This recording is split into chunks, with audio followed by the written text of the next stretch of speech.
দেশের আকাশে পবিত্র শ্রাবণ মাসের চাঁদ দেখা যায়নি। সোমবার সন্ধ্যায় ইসলামিক ফাউন্ডেশন বায়তুল মোকাররম সভাকক্ষে জাতীয় চাঁদ দেখা কমিটির সভা শেষে এই তথ্য জানান ধর্ম মন্ত্রণালয়ের সচিব কামাল উদ্দিন। তিনি বলেন, পবিত্র শ্রাবণ মাসের চাঁদ দেখা সম্পর্কে সকল জেলা প্রশাসন, ইসলামিক ফাউন্ডেশনের প্রধান কার্যালয়, বিভাগীয় ও জেলা কার্যালয়সমূহ, বাংলাদেশ আবহাওয়া অধিদপ্তর এবং মহাকাশ গবেষণা ও দূর অনুধাবন প্রতিষ্ঠান হতে প্রাপ্ত তথ্য নিয়ে পর্যালোচনা করে দেখা যায় যে বাংলাদেশের আকাশে পবিত্র শ্রাবণ মাসের চাঁদ দেখা যায়নি।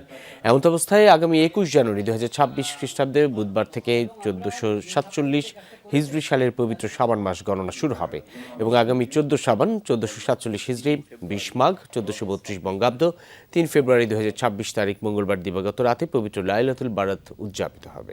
ফেব্রুয়ারি 2026 তারিখ মঙ্গলবার দিবাগত রাতে পবিত্র লাইলাতুল বারাত উদযাপিত হবে ইনশাআল্লাহ। মহান আল্লাহ রাব্বুল আলামিন আমাদের সকল নেক আমল কবুল করুন, আমিন।